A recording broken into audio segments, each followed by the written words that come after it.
오늘 누가복음 18장 15절에서 17절 말씀을 가지고 천국을 소유하는 자라는 제목으로 우리가 같이 은혜를 나누고자 합니다. 어린아이들은 가정의 꽃입니다. 또 어린아이들은 가정의 희망이 되죠. 국가적으로는 미래가 되고 교회적으로는 기둥과 일꾼이 될 제목들이 어린아이가 됩니다. 예수님께서는 천국인 어린 아이들의 것이다 라고 오늘 성경 말씀에 말씀하고 있습니다. 천국은 어린아이와 같이 순수하고 이 겸손한 자가 들어갈 수 있는 곳이다 라고 우리에게 말씀해 주십니다. 오직 예수님만 자랑하고 예수님만 높이는 사람이 들어갈 수 있는 곳, 그것이 천국이에요. 오늘 천국에 대해서 같이 한번 살펴볼 텐데, 첫 번째로는 천국을 예비하신 예수님에 대해서 우리 같이 나눠보기로 합니다. 예수님은 우리를 위해서 천국을 예비하셨습니다. 예수님이 십자가에 달려 돌아가시기 전에 제자들을 향해서 이렇게 말씀하세요. 내 아버지 집에 거할 곳이 많도다. 그렇지 않으면 너에게 일렀으리라. 내가 너희를 위하여 거처를 예비하러 가더니 가서 너희를 위하여 거처를 예비하면 내가 다시 와서 너희를 내게로 영접하여 나 있는 곳에 너희도 있게 하리라. 할렐루야. 아멘.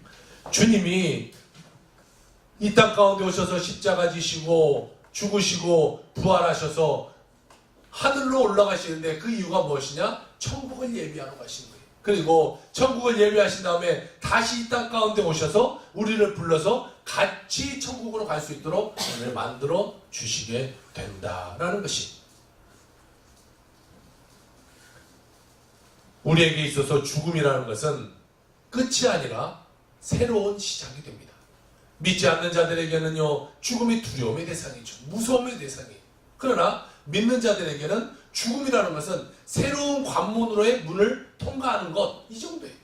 그러니까 이 땅에 살다가 하늘 천국 나라로 내가 문 열고 가는 것이기 때문에 두려워하거나 염려하거나 걱정하거나 불안할 필요가 없다는 것입니다. 예수님께서는 인간이 죽으면 끝이 아니라 믿는 자는 천국, 믿지 않는 자는 지옥으로 가게 된다고 말하고 있어요. 그러니까 믿지 않는 자에게는요, 아주 무서운 형벌이죠. 예수님이 다시 오시는 그날은 그들이 영원 지옥 가운데 떨어지는 날이죠. 그러나 믿는 자에게 예수님의 재림은 천국으로 가는 복된 날이 되게 되는 것입니다. 누가복음 16장에 보면 부자와 거지 나사로에 대한 이야기가 나와요. 부자는 이름도 나오지 않아요. 그런데 거지인데 성경에는 나사로다 이름까지 나와 있어요. 이 부자와 거지 나사로, 부자는 아주 큰 집에 살았어요. 그리고 이 나사로는 그 집 대문에 앉아서 구걸하는 사람이에요. 구걸도 이왕이면 부잣집에 앉아서 구걸해야 되죠. 그래야 뭐 먹을 것이 많이 나오겠죠. 자, 그래서 그 부잣집에 앉아서 늘 구걸하는 사람이에요. 사람이 오고 갈 때마다 한 푼 주세요.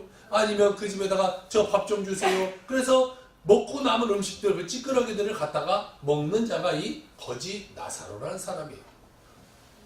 이 주인, 부자 주인은 거지 나사로에 대해서 처음에는 알았을지 모르고 처음에는 불쌍히 여겼을지 모르겠지만 날마다 그 집 앞에 앉아있는 그 거지가 언젠가부터는 잊혀졌을 거죠.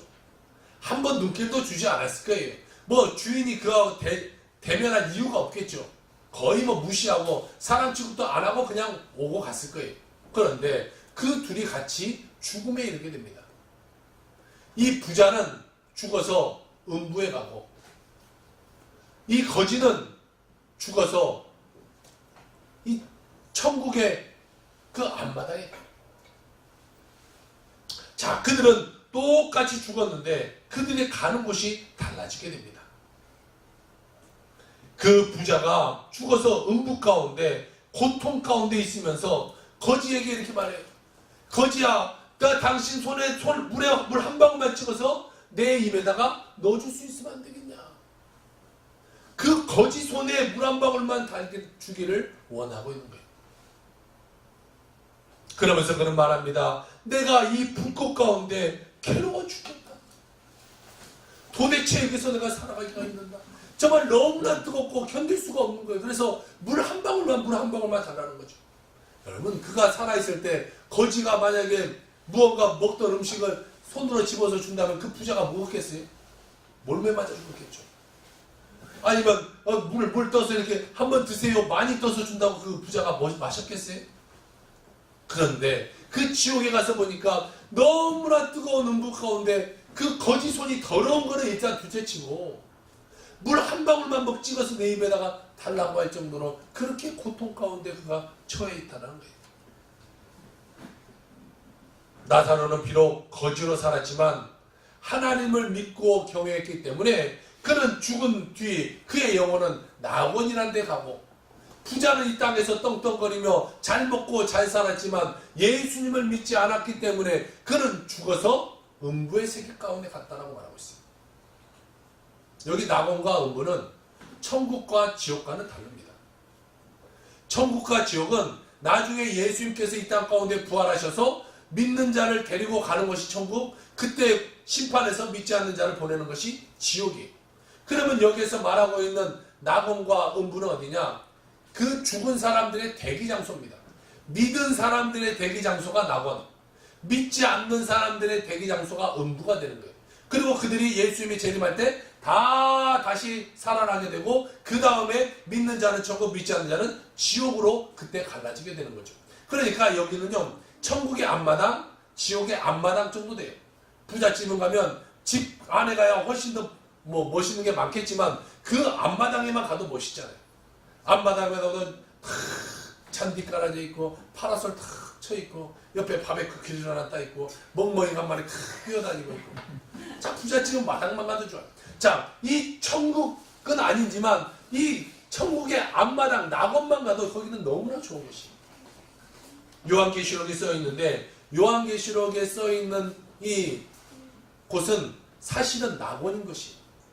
죽은 자가 아직은 천국에 가지 못하기 때문에 이곳은 낙원이에요. 근데 낙원만 가도 정말 인간의 말로 표현할 수 없는 그 좋은 것들이 다 있다고 말합니다. 12진주문이 있고 막 수정길이 막 깔아져 있고. 그건 사람의 눈으로 봤을 때 우리가 가장 좋은 것이 보였던 것, 그런 것을 빗대서 이야기하는 거지 사실은 더 아름다운 보석들이 많을 거예요. 그런 곳이 천국의 앞마당 낙원인데 천국은 얼마나 좋겠어요. 자, 그리고 음부, 지옥은 아니지만 음부 가운데서도 이 부자를 보니까 너무나 고통스러워요.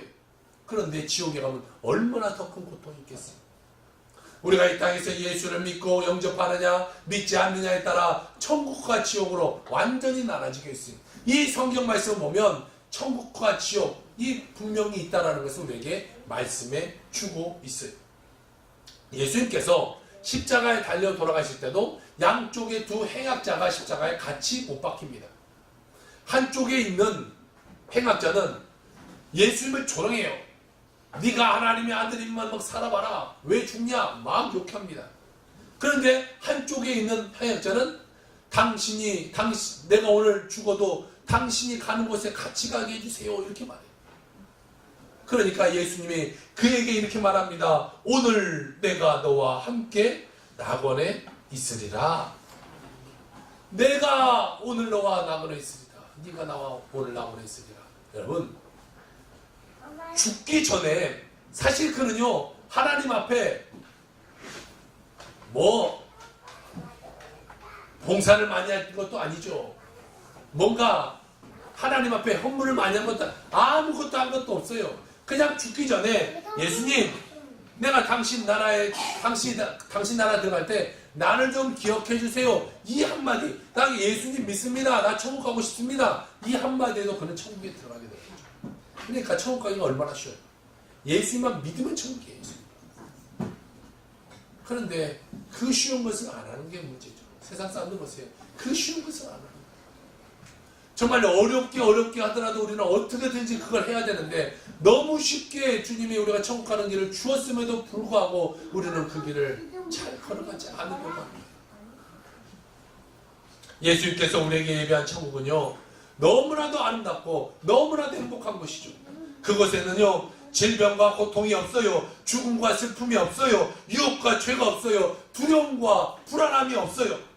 원망과 불평이 없어요. 모든 근심 사라지고 모든 눈물 사라지고 모든 어려움들이 다 사라지고 오직 하나님 안에서 기쁨과 즐거움과 그 하나님의 은혜가 충만한 곳, 바로 그것이 천국이 되게 되는 것입니다.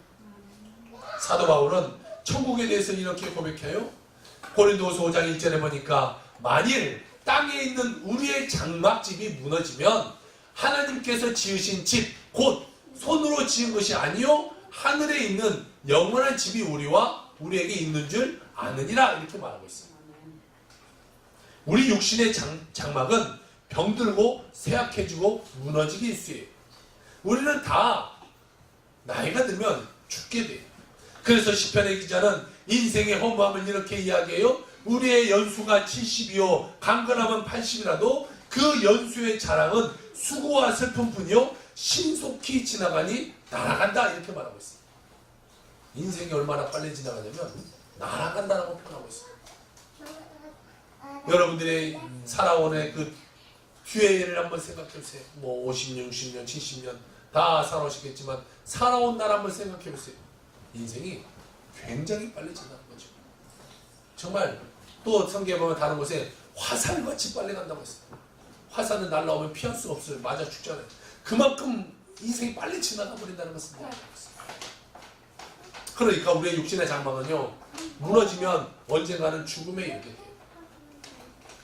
인생의 밤에 돌아갈 집이 없다, 이처럼 불쌍한 사람이 있어요. 천국에 보면 하나님이 지으신 집, 그 영원한 집이 우리에게 지어져 있다는데 믿음이 없는 사람은요 그 집이 없는 거죠. 지옥에 그냥 떨어져, 불 가운데 그냥 떨어지는 거예요. 그러니까 그만큼 불쌍한 사람이 어디 있어요. 그러나 우리에게는 천국이 예비되어 있습니다. 그러므로 우리는 죽음 앞에서 두려워하거나 절망하지 말고 천국 소망을 가지고 인생을 살아가야 되는 것이죠.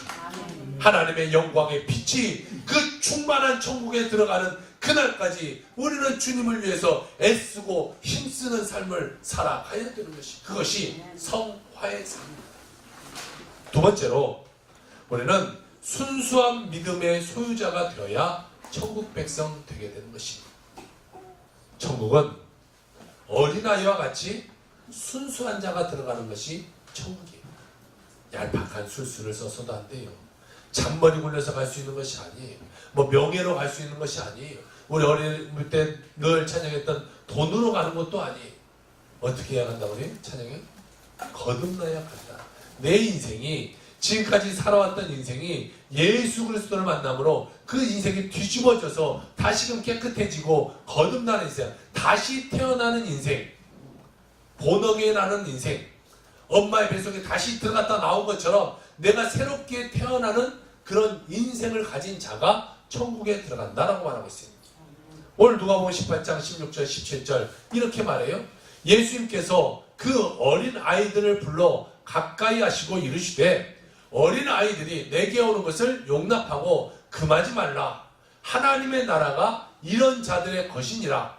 내가 진실로 너에게 이르노니 누구든지 하나님의 나라를 어린 아이와 같이 받아들이지 않는 자는 결단코 거기 들어가지 못하리라 하시니라. 할렐루야. 당시 유대 사회에서는요 이런 풍습이 있었는데, 큰 위인이나 아니면 훌륭한 이 랍비들에게 아이들을 데려가서 선생님 우리 아이들 위해서 안수기도 해주세요. 그러면 그 훌륭한 스승이나 랍비들이 그 아이들 위해서 안수기도 해주는 풍습이 있었어요. 그러니까 부모들이 그런 풍습에 따라 아이들을 데리고 예수님께 나가는 거예요. 아, 저 큰 스승님한테 저 훌륭하신 분에게 우리 아들도 이 안수 받게 하겠다. 그리고 막 데리고 나가는 거예요. 그런데 예수님의 제자들이 아이들 안 돼요, 안 돼요. 아이들은 돌아가세요. 막 막는 거예요. 왜 그러냐면 그 아이는 그 당시에 숫자에도 취급되지 않죠. 당시에는요 여성도 숫자에 포함되지 않고 남자 20살에서 60살 이 사이의 남자만 숫자에 들어가는 거예요. 그러니까 아이들은 아직 그 상황 가운데는 온전하게 보지 않은 그런 상태죠. 그러니까 온전하지도 않은 숫자에도 못 들어간 아이들은 저리 가라 이렇게 말해요. 요즘 교회들도요, 다른 교회들은 어린 아이들 예배를 그냥 대충 하는 데가 있어요. 아이들에게 별로 신경도 안 써요. 아이들은 그 교회 속으로도 요즘은 돈의 논리가 들어와서 아이들이 헌금 얼마나 하냐, 그런데 거기다 무슨 투자를 하냐, 아이들에게 투자할 필요 없다, 뭐 이렇게 말해서 어린아이들을 잘 안 하는 데가 많아요. 그런데 어린아이들을 잘 키워야 나중에 다 교회 기둥들이 되는 거잖아요. 가정에서도 그러잖아요. 아이들을 그렇게 귀하게 키우는데 교회에서는 뭐 돈의 논리로 헌금이 얼마 안 된다, 돈이 얼마 안 되니까 아이들 그냥 대충 하자. 그래서 별로 지원도 안 해줘요. 아이들에서 뭐 간식비도 지원 안 하고 별로 뭣도 안 해요. 그런데 저희 교회는 한 달에 한 번씩 아이들 불러다 파티도 하죠. 또 때마다 또 뭐 아이들을 해서 지원하죠. 또 지금 어린아이 전수사님 구하려고 또 이 공부를 해서 훌륭하신 분을 잘 좀 찾고 있어요. 여러분 기도해 주세요. 그래서 지금 아이들에게 제대로 된 제대로 된 그 예수님을 알려주는 필요가 있는 거죠. 자, 그런데 제자들이 안 됩니다. 우리 예수님 바쁘고 지금 이렇게 사람들 많이 오고 저 병 걸린 사람 안 보여요. 저 문제된 사람 안 보여요. 그런데 막 아이들까지 데리고 와서 기도받으려고 그래. 돌아가세요. 막 애들을 돌려보내는 거예요. 그때 예수님이 제자들을 책망하면서 이렇게 말해요. 네, 밑에 보니까 어린 아이와 같이 받아들이지 않는 자는 결단코 천국에 들어가지 못한다, 이렇게 말해요. 자, 이 어린 아이와 같은 자가 천국에 들어가는 것이다. 그러니 그 아이들 내게 오는 것을 막지 말라, 이렇게 말하고 있어요.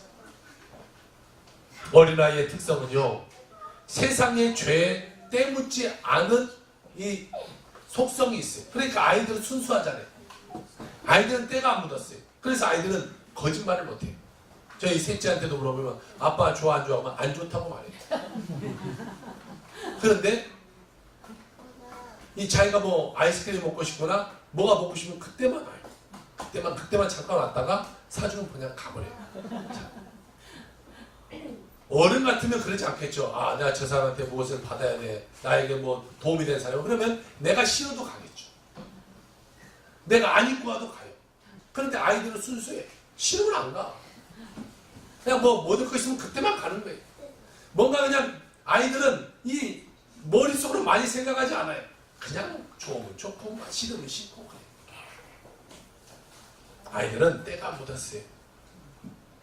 어린아이들은 으뜸이 되고자 악한 괴락을 꾸미지 않아요. 내가 저기가 높아져야지. 저 아이들 무슨 뭐 내가 높아져야지, 자를 쟤보다 어떻게 해야지, 이렇게 생각하잖아요. 근데 어른들은 다 경쟁 사회에서 살잖아요.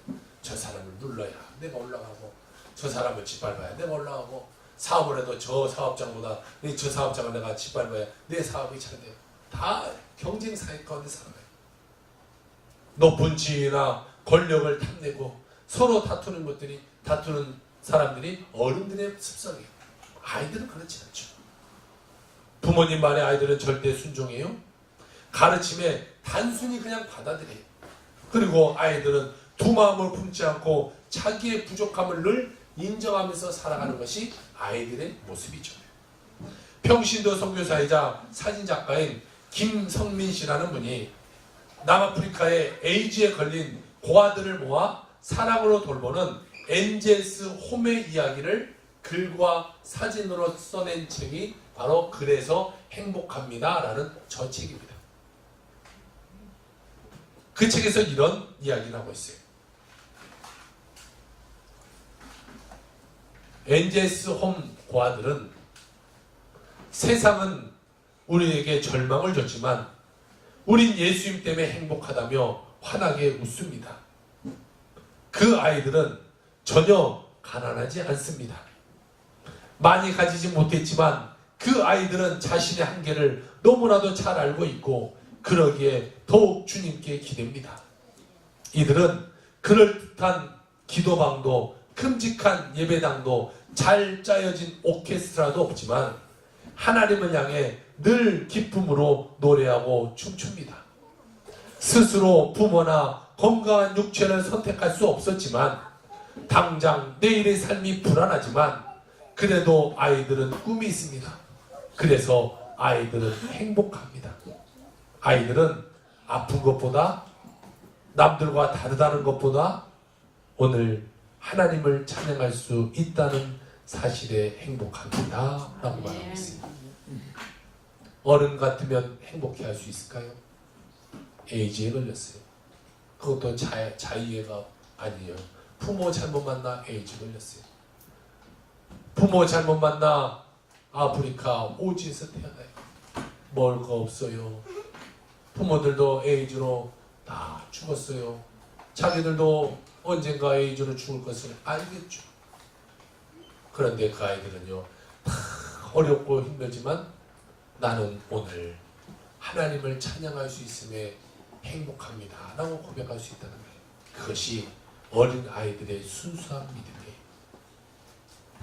고통과 가난 속에서도 그저 예수님 때문에 행복하고 하나님을 향해 늘 기쁨으로 노래하고 그들을 위해서 하나님을 향해 춤추는 것, 이것이 어린 아이입니다. 이처럼 천국은요 순수한 자의 것이에요. 말씀을 그대로 믿고 따르는 자들의 것이 되는 것입니다. 우리가 처음 예수 믿을 때 어떻게 했습니까? 처음 예수 믿을 때는 조금만 은혜 받아도 막 감격해. 교회만 가도 막 눈물이 나요. 하나님이 나에게 베푸신 은혜만 생각해도 막 기쁨이 넘쳐나요. 즐거움이 넘쳐나요. 하나님을 그 바라만 봐도 우리의 기쁨이 넘쳐나는 그 삶이었어요. 그런데 시간이 지나면서 어느 순간 하나님을 향한 열정이 사라져요. 헌신이 사라져요. 더 기도를 해야 되는데 기도가 사라져요. 뜨거움이 사라져요.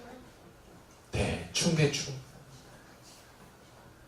예전에 받았던 은혜는 다 까먹고 그저 형식적인 신앙생활이 되어서 그냥 주일만 왔다 갔다 하는 인생이 되어버리는 거죠. 교회 직분을 내세워 싸우기나 합니다. 내가 장로네, 내가 권사네, 네가 뭐냐, 내가 높냐. 교회 분열이나 일으켜요. 서로 시기합니다. 서로 분냅니다. 서로 원망합니다. 우리는 그런 삶을 살면 안 돼요. 순수한 신앙을 갖는 자가 되어야 될 것입니다. 토미 펜이라는 목사님이 있어요. 그의 책 간절한 매달림에서 그런 이런 말을 해요. 창조주 하나님께서는 가장 귀한 피조물인 인간과 친밀한 교제를 나누기를 원하신다. 하나님을 예배하고 기뻐하고 찬양하고 배고파하고 두려워하고 그분께 매달릴 것을 요구하신다. 즉 하나님은 우리가 하나님 앞에서 어린아이처럼 되기를 바라신다 라고 말씀하고 있어요. 그럼 우리는 쉽게 불평하는 모습에서 돌이켜야 돼요. 원망과 불평, 이것을 끊어버려야 돼요. 처음 예수 믿었을 때의 모습으로 돌아가서 주님 앞에 철저하게 회개하고 주님 앞에 순수한 마음으로 어린아이같이 찬양하고 어린아이같이 춤추고 어린아이같이 하나님께 나아갈 수 있는 그런 믿음이 우리에게 필요하다라는 것이. 그래서 요한계시록에서 2장에서 말하는 것처럼 첫사랑을 회복해야 돼요. 내가 예수님을 처음 사랑했던 그 사랑, 그걸 회복해야 돼요. 근데 우리는 이것을 망각하며 살아가요. 결혼해서도 그렇잖아요. 처음에 연애할 때는 얼마나 사랑해서 다 결혼했어요. 그런데 10년 살고 20년 살고 30년 살다 보니까 그냥 살아가는 거죠. 그냥 뭐 사랑이 없어지는 삶이 너무 많아요. 요즘까지 그런 가정이 너무 많아요. 그냥 형식적으로 살아가요. 사랑이 없는 가정이 되었어야 되죠. 마찬가지로 우리가 예수님과의 나의 관계 가운데 형식적인 것이 아니라 사랑하는 관계로 나아갈 수 있어야 되는 것이. 마지막 세 번째로 우리는 겸손한 신앙의 소유자가 되어야 합니다. 천국은 어린아이와 같이 겸손한 자가 들어가는 곳이. 우리가 어린아이와 같이 낮아져야 천국에 들어갈 수 있어요. 높아지려고 하면 천국에 들어가지 못해. 천국은 낙타가 바늘귀로 들어가는 것과 같아 이렇게 말하고 있어요. 우리는 교만의 모습, 높아진 모습, 남들보다 나은 모습, 이런 모습이 아니라 낮아지고 철저하게 회개하고 정말 엎드려진 인생, 그런 인생에 들어갈 수 있는 곳이 천국이다라는 것이. 그러니까 우리는 주님 앞에요 겸손함을 가져야 돼요. 아니 우리가 뭐다고 하나님 앞에 교만하며 나가야겠어요. 우리가 뭐다고 하나님 앞에 교만을 부릴 수 있어요? 우리는 주님 앞에 그저 겸손해. 그 크신 하나님 앞에서 겸손할 수밖에 없죠. 하나님 우리의 모든 것을 보고 계시잖아요. 일거수 일투족을 다 보고 계세요. 내가 잘못된 거요. 내가 아무도 보지 않았을 때 했던 그 모습도 주님은 다 보고 알고 계세요. 그런데 내가 어떻게 하나님 앞에 교만할 수 있어요? 그때는 겸손할 수밖에 없어요. 모른다 생각할 때는 교만하죠. TV에도 보니까 말했던 한 친구가 사람들이 모른다고 생각할 때는 내가 절대 안 했다 막 기자회견까지 불러서 막 말이에요. 그래서 다 나중에 증거를 갖다 대고 다 들이대니까 나중에는 TV에 나오는데 머리 푹 숙이고 이 수갑차고 가는 것을 봐요. 모른다고 생각할 때는 막 의시되면서 살아가는데 그것이 낱낱이 드러내면 그때는 얼굴 들 수 없죠. 마찬가지예요.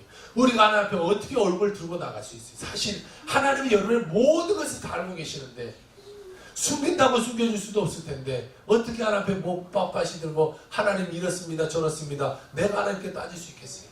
그저 순수하게 낮아지는 모습으로 들어가야 돼요. 예수님의 제자들도요 관심이 높아지려는 관심을 가졌어요. 그래서 네가 높냐 내가 높냐, 네가 큰 자리 하냐 내가 큰 자리 하냐. 어떤 예수님의 제자 중에 형제는 엄마를 불러요. 엄마 와서 우리 예수님께 좀 말씀 좀 잘해줘서 내가 큰 자리 좀 올라가게 해주세요. 그래서 엄마가 와요. 예수님이 지나가는 길에 나 언제 지나간다 말했던 엄마가 갑자기 짠 나타났고 예수님 우리 아들 하나는 오른편에 하나는 왼편에 앉게 해주세요. 그리고 뿅 하고 사라지. 예수님께 청탁하고 가는 거죠. 다 제자들도 예수님이 높은 자리를 올라오면 나도 한 자리 그러려고 예수님을 따라다녔어요.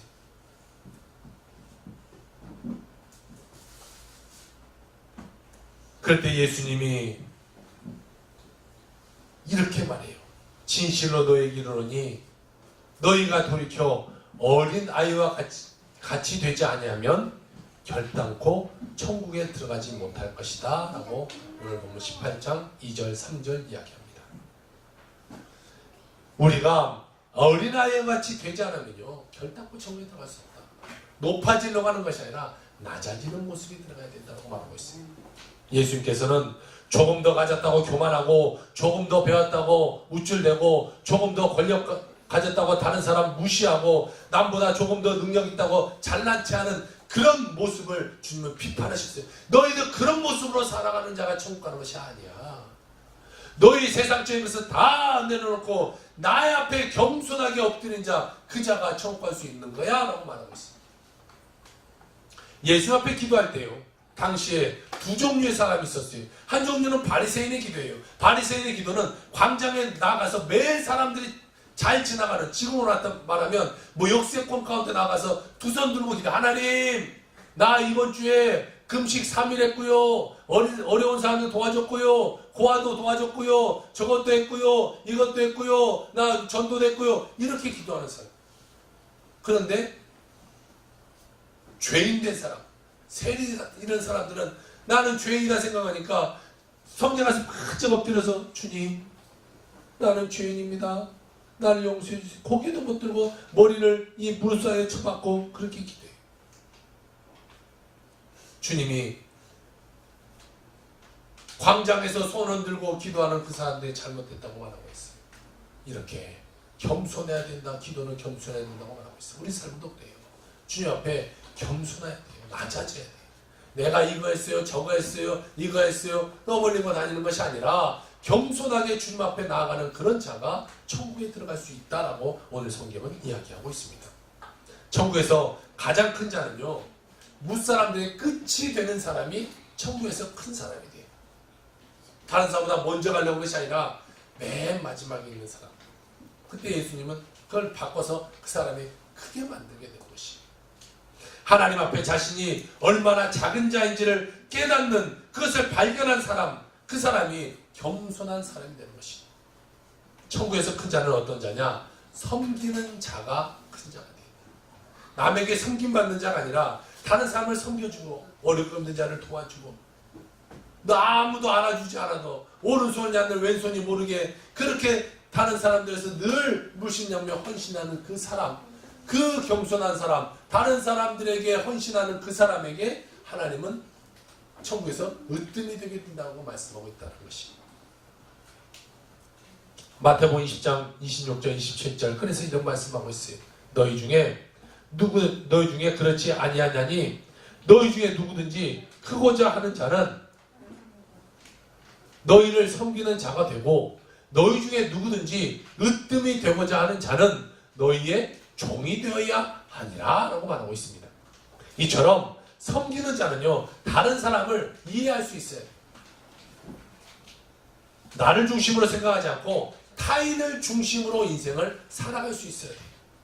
다른 사람의 연약함, 허물 그것을 감당할 수 있는 사람이 되어야 되는 것이에요.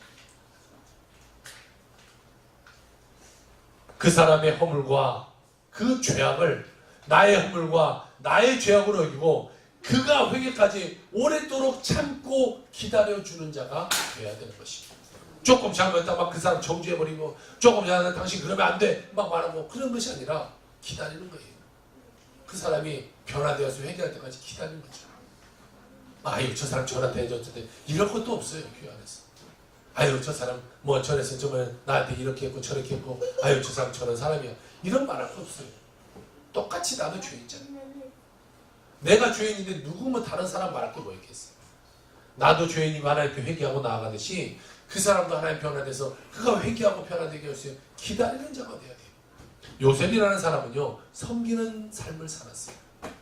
그는 형들에게 팔려서 노예로 살아갑니다. 근데 노예 생활 가운데도 주인을 아주 잘 섬겨요. 그래서 그 집의 가정 총무가 되죠. 그런데 그 부인의 누명을 써서 감옥에 갑니다. 그런데 감옥에 가서 보통 사람 같으면 절망할 수 있잖아요. 원망할 수 있잖아요. 그런데 그것에서도 그 다른 죄인들의 그 아픔을 다 같이 감당해요. 그리고 간수들을 잘 돌봐요. 그러자 그곳에서 죄인 중에서 간수들의 일을 담당하는 자가 돼요. 그게 죄인 중에 높은 사람이 되는 거죠. 그래서 다른 사람들 잘 케어하고 그 중간 역할을 잘 하는 사람이 돼요. 그리고 나중에 그가 그 나라의 국무총리까지 올라갈 때 그 나라를 이끌어가는 사람이 됩니다. 어디까지 나가냐? 나중에 그가 국무총리로 있을 때에 원래 자기가 살던 곳에 흉년이 찾아와서 형들이 자기 앞에 지금 쌀을 구하러 왔어요. 먹을 것을 구하러 왔어요. 내가 누군지는 몰라. 그런데 내가 보니까 나를 파는 형들이야. 우리 같으면 어떻게 하겠어요? 당장 개작두를 데려가라 하고 막 목을 잘라버리든지 감옥에다 갖다 가둬버리든지 하지 않겠어요? 그런데 그는요 그 형들을 용서해요. 사랑으로 용서해요. 그까지 품어줘요. 그 형들의 내면이 변화되기까지 그가 그들을 섬겨줘요. 자기를 낮추는 겸손이야말로 천국 시민이 되는 필수의 조건이 되게 되는 것이. 나를 낮춰야 돼요. 내가 교만해져서는 안 돼요. 내가 어떤 위치에서든지 어떠한 삶을 쓰든지 내가 교만해서는 안 돼요. 겸손한 자가 돼야 돼요. 그럼 우리는 하나님 앞에서 나는 아무것도 아니고 하나님만이 나의 모든 것 되십니다라는 고백 가운데 겸손한 마음으로 믿음의 생활을 해나가는 여러분의 삶이 되기를 주여 부탁을 드립니다. 앤드류 머레이라는 목사님은 그의 책 나를 낮춰야 주님이 높아진다 라는 책에서 이렇게 고백해요. 우리는 하나님께서 우리의 모든 것이 되도록 우리의 자아를 아무것도 아닌 것으로 여기는 겸손, 우리의 자아를 아무것도 아닌 것으로 만드는 겸손을 구해야 된다. 그래서 오직 주님만이 높임을 받도록 해야 된다라고 말하고 있습니다. 마태복음 11장 29절에 보면 예수님의 그 성품을 겸손과 온유다고 말하고 있어요. 내가 온유와 겸손하니 너희도 온유하고 겸손해라 라고 주님에게 말씀해주고 있습니다. 우리는 주님을 따라 겸손한 자가 되어야 돼요. 온유한 자가 되어야 돼요. 여러분 괴팍한 자가 되어서는 안 돼요. 늘 싸우는 자가 되어서는 안 돼요. 우리 교회는 없는데 다른 교회 가면요 늘 싸우는 분이 있어요.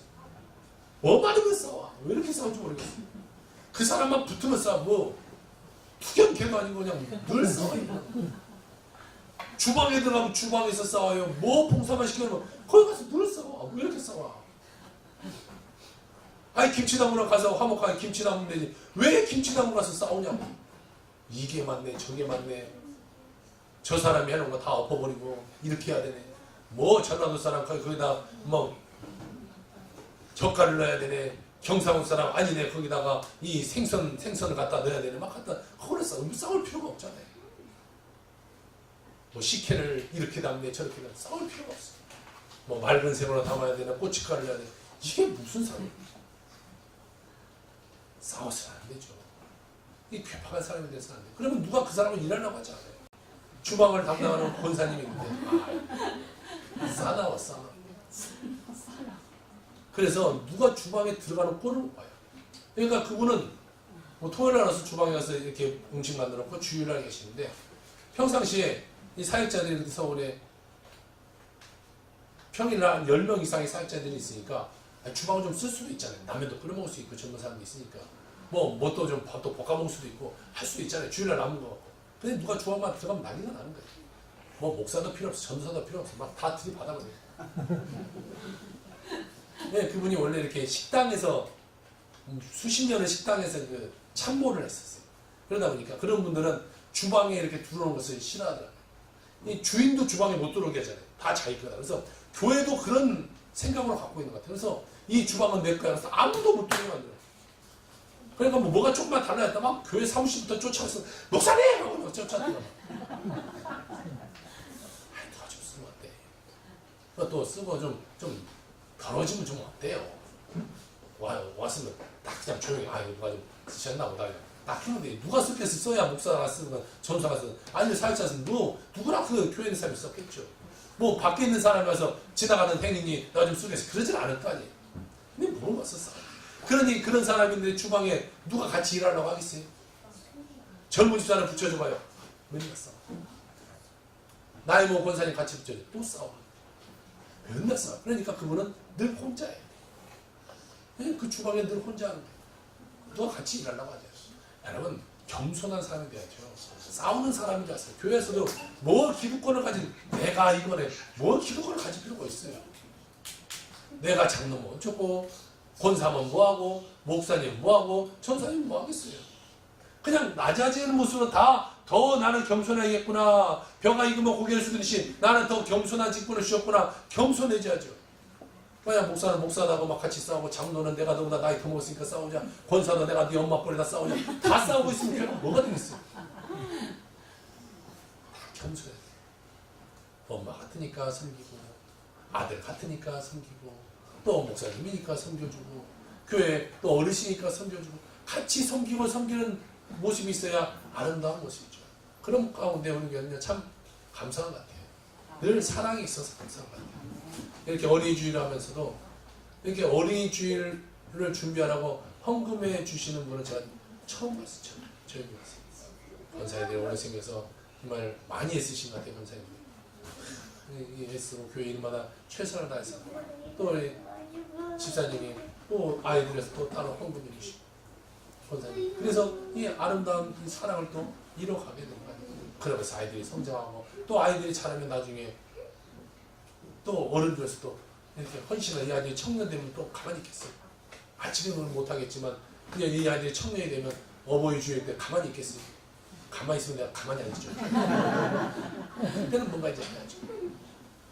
자라면 다 주고받는 삶이 되게 되는 거죠. 우리는 겸손해야 돼요. 늘 겸손해야 돼요. 그래서 겸손으로 교회를 변화시키고 겸손으로 가정을 변화시키고 겸손으로 세상을 변화시켜내는 자가 돼야 돼요. 다미엘 신부라는 분이 있어요. 이분은 벨기에 출생인데 신부로서 이 수도에 입회를 합니다. 그리고 하와이 군도 이 몰로카이라는 곳에 선교사를 가요. 그곳에서 갔는데 그곳에 선교하다가 또 그 옆에 아주 이 나병 환자들만 모여 사는 게 나병 환자들 추방해서 살아가는 그 섬이 있었어요. 그곳에 하나님의 명령을 받들고 그 섬에 가서 주님을 전합니다. 그런데 이 나병 환자와 나는 나 혼자만 건강한 사람이잖아요.